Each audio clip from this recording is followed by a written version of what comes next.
This session. conference will now be recorded. So once again, like always, today's session is also going to be an enthralling experience for all of you when it comes to the reading subset of the OET examination.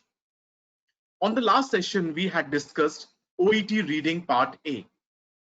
Those of you attended my session were fortunate enough, but those who couldn't, do not feel disheartened. You can watch that session once again on our YouTube channel by the name of Teach You Academy. The session that we conducted on the last turn, that is the reading part A, was again a very interactive session, and we had used certain simple tips and tricks to completely crack reading part A. And I believe that if you follow the strategies that I gave on the last session, you would be able to answer all the 20 questions of reading part A. So once again, I want to clarify to all of you that, as all of you already know, that the OET reading comprises of 3 subsections.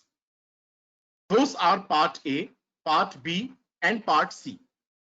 On the last session, we discussed part A, which is the highest when it comes in weightage of marks. So I told you on the last one also that part A is one of the most significant parts of the reading subsection of OET, because it is also the easiest out of all the 3 subsections, that is A, B, and C.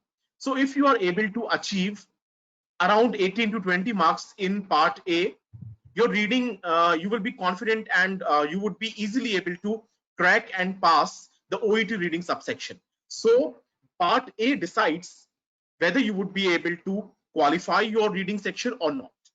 Although there are certain other parameters, but this parameter is one of them.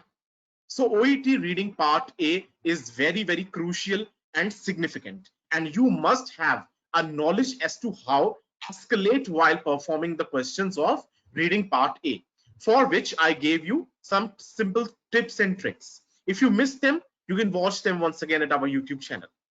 So I was telling you that part A consists of 20 marks, part B consists of 6 marks, and part C comprises of 16 marks.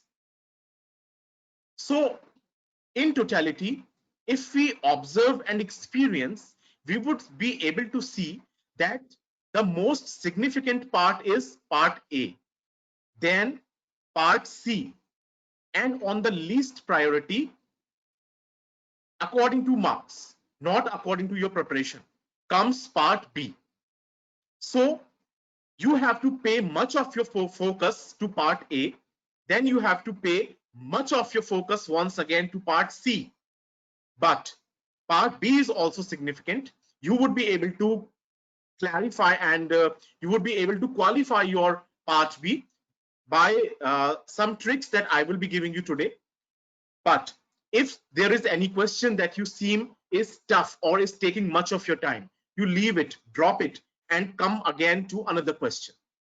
Because in part A, you are, whenever you are given the question booklet, you are given 15 minutes. And when the 15 minutes are over, the answer sheet would be taken away from you. Now you are left with 45 minutes. And in this 45 minutes of time, you have to perform part B and part C. So part C comprises of 16 marks. This means that you have to devote much of your time to part C and lesser of your time to part B. So your priority would be part C and not part B. But after this session is over, after we would have discussed part B, I believe you would be able to achieve 5 to 6 marks in part B in lesser time. So just stay tuned throughout this session. We would not take much time, but I believe and I hope and I am very affirmative with this fact that if you are able to understand as to what I am going to tell you throughout this session today, you would 100% be able to achieve maximum of marks in part B and maximum of marks in part A also. And this is what Teach You Academy believes in. Teach You Academy leaves no stone unturned. when it comes to you qualifying OET examination. And this thing I have been telling you throughout all my sessions, and you must have been also observing the same. So as I was telling you that during our last session, we learned strategies to crack part A using the Manut's mantra, which was Greek. I would not be elaborating you everything once again, because the session is also available in YouTube. So you can go through as to what this Greek technology was and how we can use this Greek technology in solving and achieving our part A completely. That is, you would be able to achieve 20 marks out of 20 marks by following my tip, that is Manus Mantra Greek. In reading part B, there are 6 questions, and for every question there is a text given. So in total we have 6 questions and 6 texts, but we have very fewer of time. The time is scarce. We do not have abundant of time. Why? Because for solving part B and part C, we only have 45 minutes. And if we devote more of our time in reading all these 6 texts and 6 questions, then what time would be left for part C, which comprises of 16 questions? So your focus should be on running towards part C, but not leaving part B, but solving part B in lesser of your time. This is what we are trying to do, and this is what we will try to learn in this session. So in reading part B, we have to be very, very efficient with our time, as this section is time consuming, yet it comprises of only 6 marks. So why waste our so much of time just for 6 marks? Let us devise some trick and technology or some strategy so that we achieve the full 6 marks, the whole 6 marks in lesser time. This should be our priority. Our priority is not leaving the 6 marks, leaving the 6 questions, or leaving the 6 texts. Our priority is to achieve the 6 marks in a very fewer time, say 10 to 11 minutes only, so that your 30 to 32 or 33 minutes are left for part C. This should be your priority. This should be your priority. You have to devote only around 15 minutes, only 15 minutes on part B. Do not waste much of time, because 30 minutes or more than that is required in part C. So now what to do? What to do? So here we have to apply a certain trick, which again is called as the Manut's Mantra, like always. And today's trick is quote. Now you keep guessing what this quote is. Can somebody guess what this technique is? What this acronym stands for? And how this little word quote would help me achieve 6 marks fully? How? Be patient, I will be telling you very soon. But I also want to tell you one thing, that you follow my Manut's Mantra. If you follow this mantra, 6 marks will go nowhere. The 6 marks are completely yours. And I can say this with guarantee. But what you have to do is that you have to follow this Manut's Mantra quote, like the mantra that I gave you for last session, that is reading part A, which was Greek. So for reading part A, we had Greek, and for reading part B, we have quote. Now let us see as to what this quote is. Just, ladies and gentlemen, just tighten up your seat belts, be very focused, and have your eyes and brains completely on your screens. If you have a a notebook with you and a pencil, please make small notes while I am narrating you everything. Just make sure to make little notes out of the session, whichever you find beneficial for yourself. And this is what you have to do once again in your OET actual examination also, that make use of a pencil more and more. And the OET advises you to use a 2B pencil because the computer is able to recognize only that carbon. However, let us learn this Manut's Mantra now, which is called as quote. Let us see what it is. Now, Q stands for question. what you have to do is that read the question first. There are 6 questions, there are 6 texts. So what you have to do in the first waters is that you read the question first. When you are done with the question, the next thing that you have to do is that with the help of a pencil, underline the keyword in the question. Please make sure as to what the question is actually demanding. What answer from you? What actually the examiner wants to ask you. This is what you have to do. So first, read the question and reread the question and underline the keyword in the question. Next, read the options. Some people say that hide the options or do not go with the options, but Manut's mantra says that you read the question first, reread the question, underline the keyword, and read now the options. Read the options. When you have read all the 3 options, read the first option again. Now you take the first option. And you take the first option, now read the text. And you verify whether the option is correct or not as per the text. This is what you have to do. I am narrating you once again. The Manut's mantra quote says that read the question, reread the question, and underline the keyword. When you have underlined the keyword, read the options and take option A now.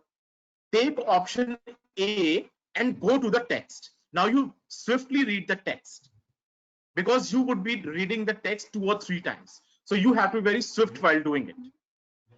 So when you have read your options, read the text and verify from the text whether your option is correct or not. Or you have to go with words like must, should, every, and all. These are the words that would verify, that would enable you to verify your options. These words are must, should, ought to. However, you have words like every, all. So these are the words that would be that would make you able to verify if your option is right or wrong. So let us see in totality this Manut's mantra quote once again. You read it once again on yourselves. Go on reading and try to understand as to what Manut's mantra says.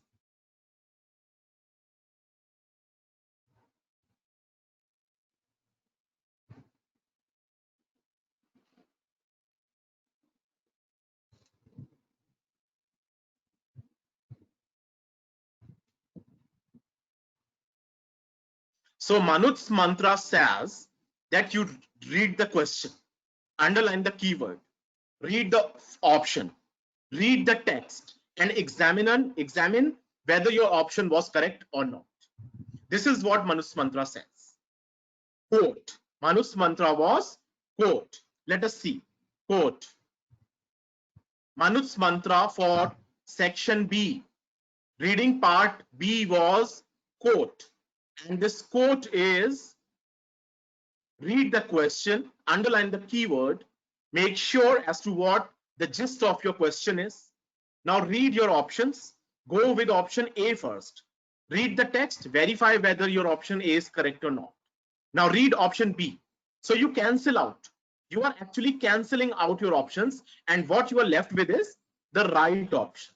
You are left with the right option, and believe me, it will take only 1.5 minutes. One question would hardly take 1.5 minutes. So 60 seconds are 90 seconds. 90 seconds are required for one question. And if in 90 seconds you are able to solve one question, that is 1.5 minutes. So you are able to solve your entire question in approximately 10 minutes. Approximately 10 minutes. And this is what our target and goal was, to crack our part B in 12 to 13 minutes. We have to crack our reading part B in 12 to 13 minutes. So if broadly you go with the time limits, you can devote around 2 minutes for one question. There are 6 questions, and if you devote 2 minutes for one question, you are done in 12 minutes, and you can finally run to your section C, in which you would be able to devote much of your marks patiently, calmly. If you would waste your time in section B, then believe me, your section C is also going to be spoiled up, because you would be nervous and stressed out, because the time is running out and the questions are higher in number, and you already wasted much of your time on section B. So if you follow Manut's mantra, I assure you, you would be able to solve all your 6 questions in just 12 minutes. And this is what is required. This is what OET reading section demands from you. So once again, you go through your screen, and if there is a confusion, please feel free to ask.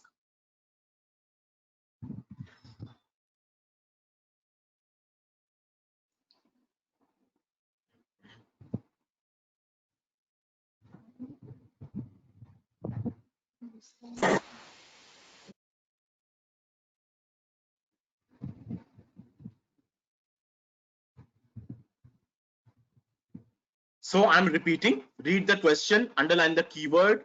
Now go with the options and read the text and verify if your option was right or wrong. Now we will try to understand this Manut's mantra with a sample test from the official OET website. We will go with sample 3 and we will try to practice and verify as to Manut's mantra is reliable or not. Let us see for ourselves.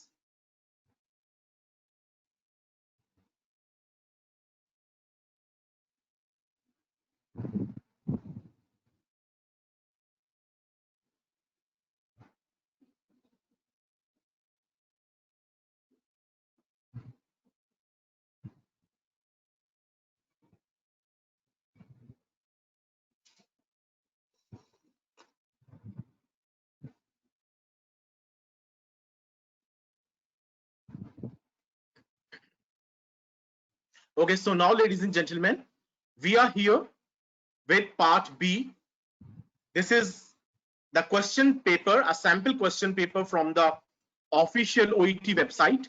We will try to understand reading part B, and we will try to solve our questions here.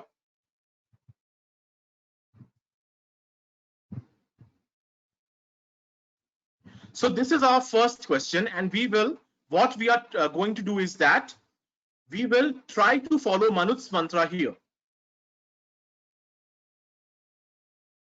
So Manut's mantra was, quote, and according to Manut's mantra, first you are advised to read the question.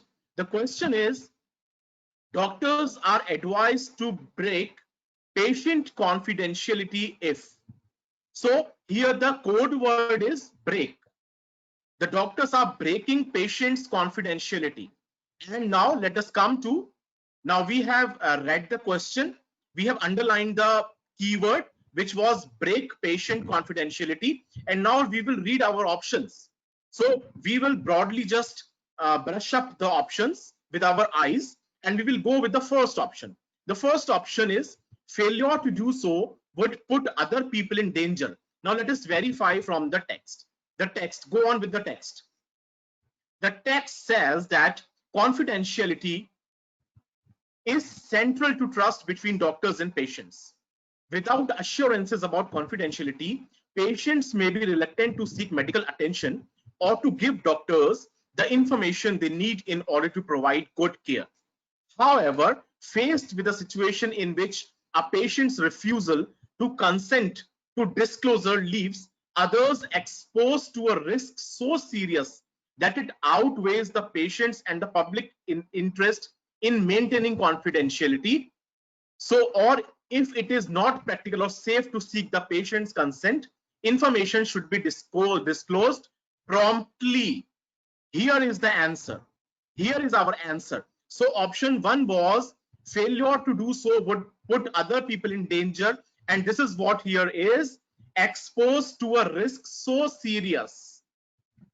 So directly the word danger is not given, but a sentence similar to the word danger is given here, which is exposed to a risk so serious that it outweighs the patient's and the public interest. So I have checked my option A in relevance to the text, and it is correct.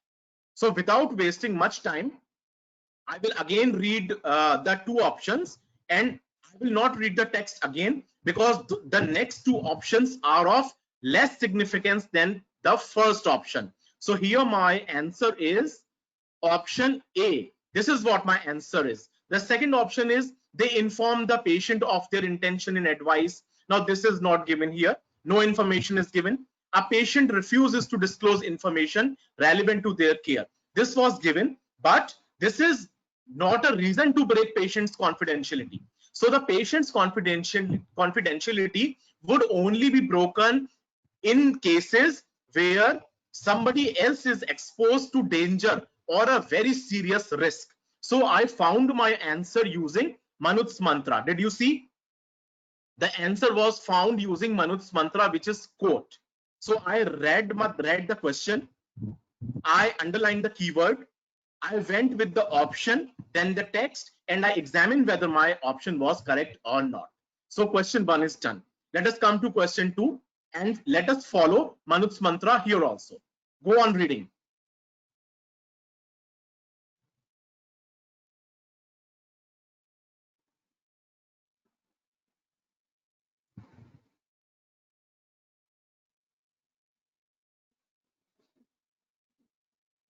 So the question is, according to the guidance notes, all staff involved in transferring patients from critical to general care must.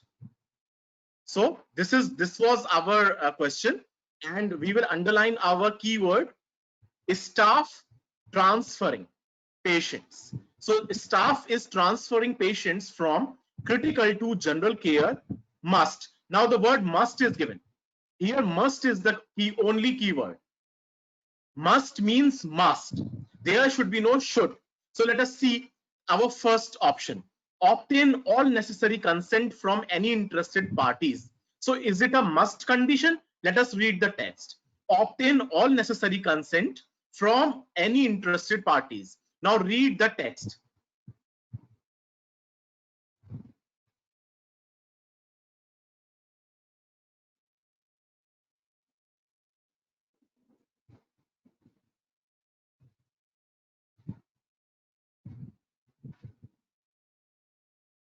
So this option is wrong. It's nowhere given. Let us read the second option. Ensure that the patient's personal care plan is also transferred. Now let us read our text. Ensure that the patient's personal care plan is also transferred. The critical care area transferring team and the receiving ward team should take shared responsibility for the care of the patient being transferred. So here it's given, the care of the patient being transferred. This is given, so this is the correct option. But I will read my option C also once again. Make arrangements for ongoing cooperation once the transfer is complete. So let us see if something regarding completion of transfer is given.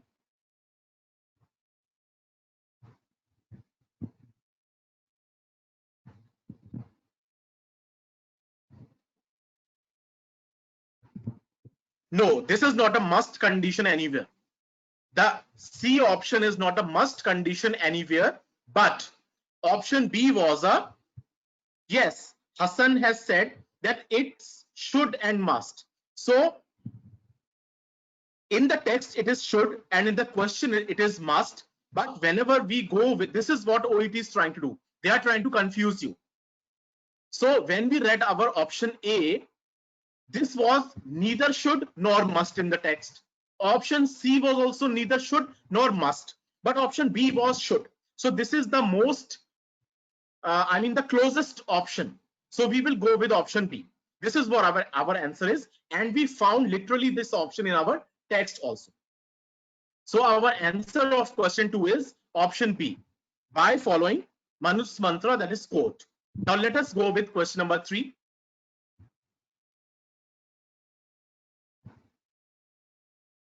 The memo says failure to screen a patient for malnutrition may result in.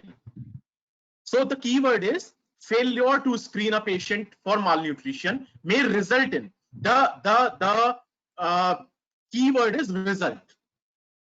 If you are if you fail to screen the patient's malnutrition status, then what is the result? They are asking about the result. So the first option is change in overall health. Let us see if it is given somewhere. This is to remind staff of the importance of nutrition screening to identify problems which may go unrecognized and therefore remain untreated during the patient's hospital stay. So the result here is remain untreated during the patient's hospital stay. Nutrition screening should occur on admission, and then weekly. Now here suggestions are given throughout. So our first option is a change in overall health. So a change in overall health is nowhere given. Change in overall health is not given. So what is given? It's given that they remain untreated. Now, why do they remain untreated? And it is also nowhere given that the patient has to stay in the hospital for longer time, because they are saying that the condition remains untreated and the patient is gone. Patient has been discharged from the hospital, because it's saying remains untreated during the patient's hospital stay. It has not been said that prolonged stay. So option A and B are wrong. Option C, care providers being unaware of an issue. So this is what the answer is. If the care provider is unaware of the condition, then the condition will remain untreated. Why will a disease remain untreated? When your doctor does not know about it. So the consequence here, the consequence is given in the options. Not directly it's given, the consequence is given. So when we went with option A, nothing was said about the overall health of the patient.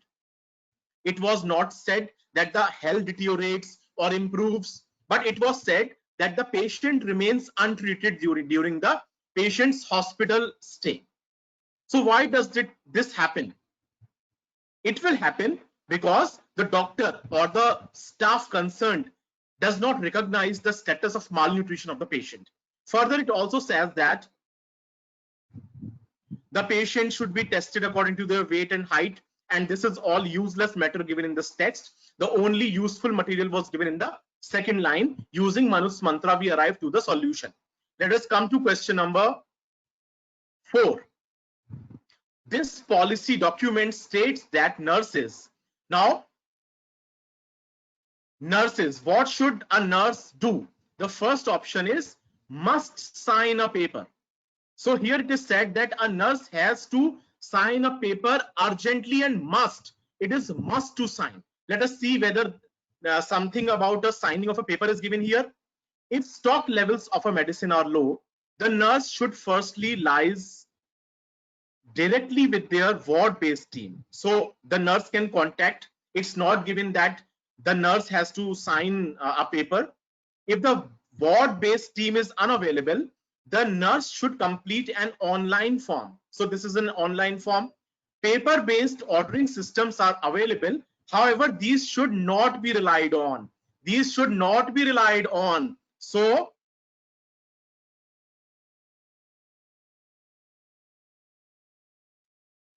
yes. So paper-based ordering system should not be relied on. So our first option is wrong. Let us come to the second option. Can order medicines from the pharmacy in some cases. So let us see if the policy says that the nurse can order medicines from the pharmacy. So is it given? The nurse should complete a request form online and email it to pharmacy stores if the ward-based team is unavailable. So this is correct here. This is correct. Here it is given that the nurse can complete an online form and email it to the pharmacy stores. So the nurse can order medicines from the pharmacy store in some cases. This is correct. The option C, should speak to the pharmacist if a drug is needed urgently. So it is given that the nurse should liaise with the ward-based team, not the pharmacist directly, urgently. She should, a nurse, he or she does not need to speak to the pharmacist, but the nurse can fill an online form and email it So speaking is not required. So our option B is correct here. Let us come to question number 5. The extract from the guidelines state that ICU staff can be secondary to other wards. Let us see.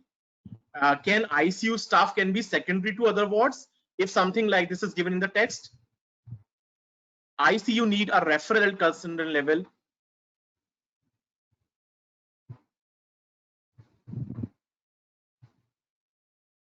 No, it's not given anywhere. When I read the text, it's not given anywhere that ICU staff can be transferred to other wards. No. Let us come to option B. Only a consultant can refer a patient to the ICU. If this is correct. Only a consultant can refer a patient. Let us see if it is given in the text. In the first line, it's given unplanned admissions to the ICU need a referral at consultant level. So it is correct. Consultant level is given, but is it only? In the second line, it is given in exceptional circumstances, referrals will be discussed with the ward registrar looking after the patient if a delay in referral to ICU would lead to the rapid deterioration of a patient. So only a consultant cannot refer. The ward registrar can also refer. So option B is also wrong. So option A is wrong, option B is wrong. Now we are left with option C. So without looking or paying much heed to option C, let us pick option C correct, because we do not have to waste much time. We don't have to waste much time. Option A was wrong, B was wrong. We are left with option C, and one of the options has to be correct. So option C is correct. So let us come to the last question, and the last question is question number 6, which says, when dealing with patients following a safety incident, staff must avoid. What should the staff must avoid? Let us see. Staff must avoid saying anything until the facts have been established. So let us see if this is correct. Saying anything until the facts have been established. Information about a patient safety incident must be given to patient or their carers in a truthful and open manner by an appropriately nominated person. Okay, this is given, but what about facts?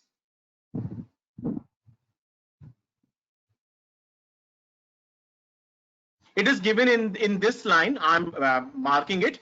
It is also essential that any information given is based solely on the facts known at the time. So option A seems correct.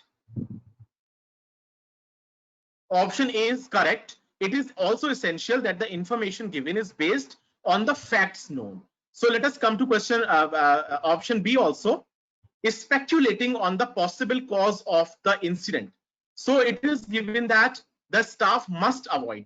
We have to come to the must answer. What is must needed here?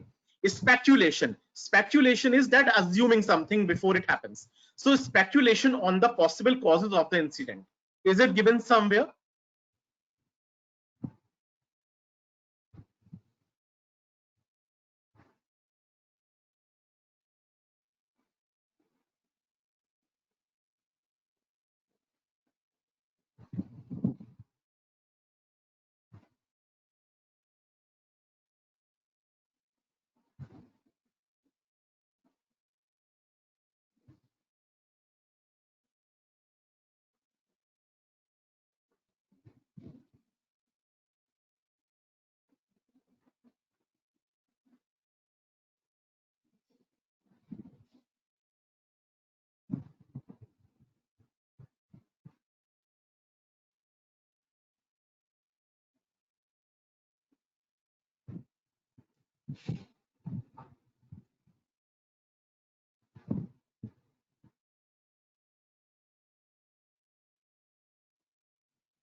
Okay, so what do you say? What is your answer? Come up with answer. What do you say? Which answer seems the most perfect out of all the three options? This is your text and these are your options. So when we read our first option, it seemed correct. Saying anything until the facts have been established. It was given here. It is also essential that any information given is based solely on the facts known at the time. So this seemed correct, but let us come to option B and C also. Option B is speculating on the possible causes of the incident. So should the staff avoid speculating anything on the possible causes of the incident? Let us see if it's given here.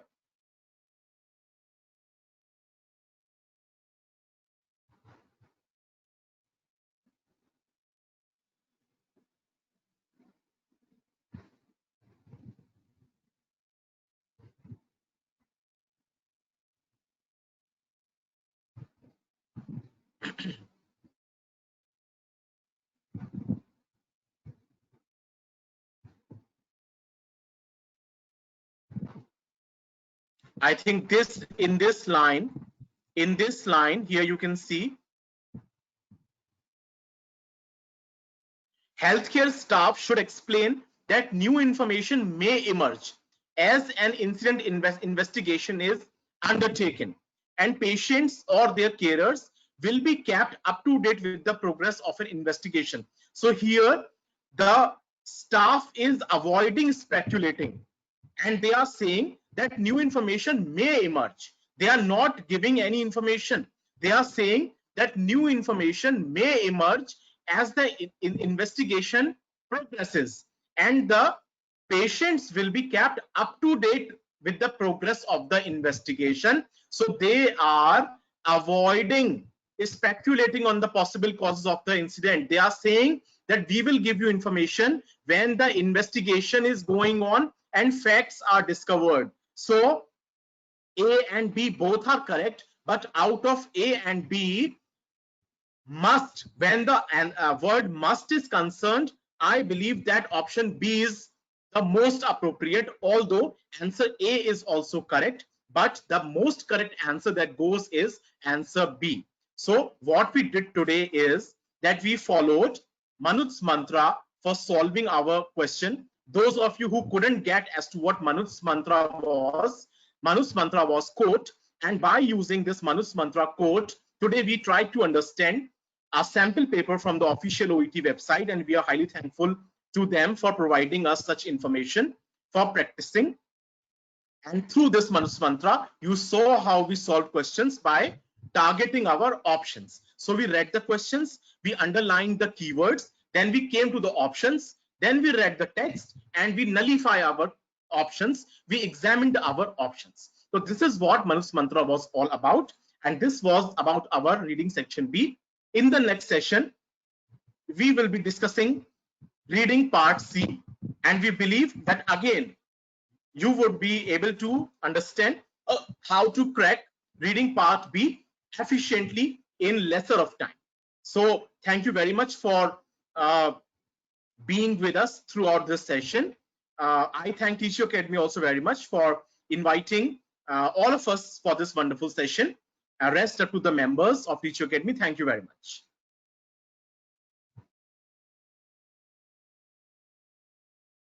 All right, thank you so much, Manoj sir. Very, very helpful session. Like always, Manoj sir has made reading part B quite easy if you follow his mantra of quote. So guys, I do suggest that you try this when you're practicing your future or you're doing mock tests at home. You should try and work with the strategy and try it before going to your actual tests so that you're comfortable enough with it and you're sure that it works for you.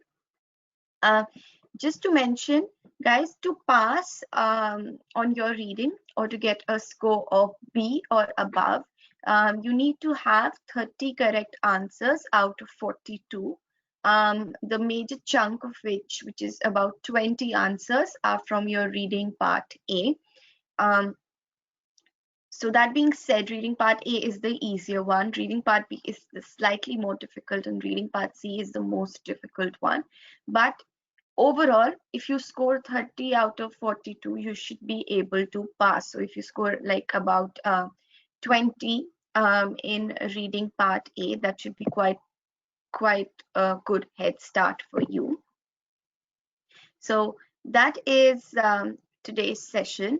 One thing that I just wanted to make everybody aware is that we are offering writing checks as well as speaking checks in case any of you guys are interested in it. The way that we carry out writing checks and speaking checks with Teacher Academy is that you can either book one writing check or one speaking check just to get a baseline evaluation, or if it's you have your exam quite soon, then you should be able to book one. But if you want to prepare with teacher and you want to get constant feedback and study plans with teacher, then we would suggest that you opt for the bulk writing check, which is 5 writing checks or 5 speaking checks, where on each letter you get an individual feedback which you can see on the screen. So we just talk about the things that you're doing incorrectly so that you're able to solve them.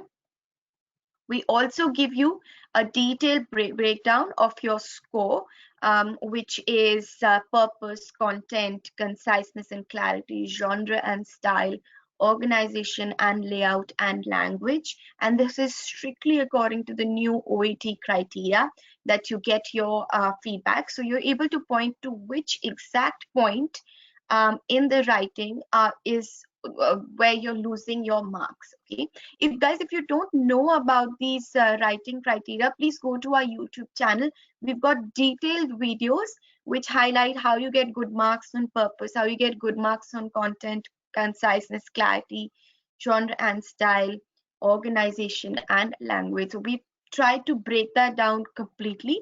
But the advantage of our writing check is that because you get a detailed feedback and you get to know what exact section of marking you're scoring less marks on, if you correct that, your score improves. Compared to other academies who will just correct your grammar and give you a score, we give you a detailed analysis of where you're lacking and how you can improve. Everyone who enrolls with Teachio also gets a study plan, and depending upon what your needs are, you do get appropriate study material as well. So if you are interested in our writing check, then please go to www.teacheracademy.com and you can enroll in our writing check. If you want to know about our speaking check, so the way that we can, one thing I quickly wanted to mention about the writing check is that all the letters at Teachio are assessed by a medical professional as well as an English teacher, just to make sure that the feedback that you get is completely medically correct and completely grammatically accurate. Similar to this, on our speaking check, we have a medico who's going to be playing the role of your interlocutor so that they can go through the task with you in a very, very rigid manner and prepare you for all kinds of variations on your OET test. And your feedback again is also broken down into linguistic criteria as well as clinical communication criteria, and you get a very, very detailed individual feedback and a study plan. So again, if you want to enroll in any of these, please visit our website www.teacheracademy.com, or you can contact Dr. Prashant on the number provided. That is it for today. If you want to see today's lecture, or you want to just go through our previous lectures, you can visit our YouTube channel, which is again by the name of Teacher Academy. I have also covered reading, a few more strategies for part A, B, and C. If you want to go through them, you can visit our YouTube channel and you can get a few more suggestions as to how you can improve your score on reading, writing, speaking, as well as listening. So the YouTube channel is quite good, and even if you just do whatever videos are on that channel, you should be well prepared for your OET. So do make sure that you are subscribed to our YouTube channel.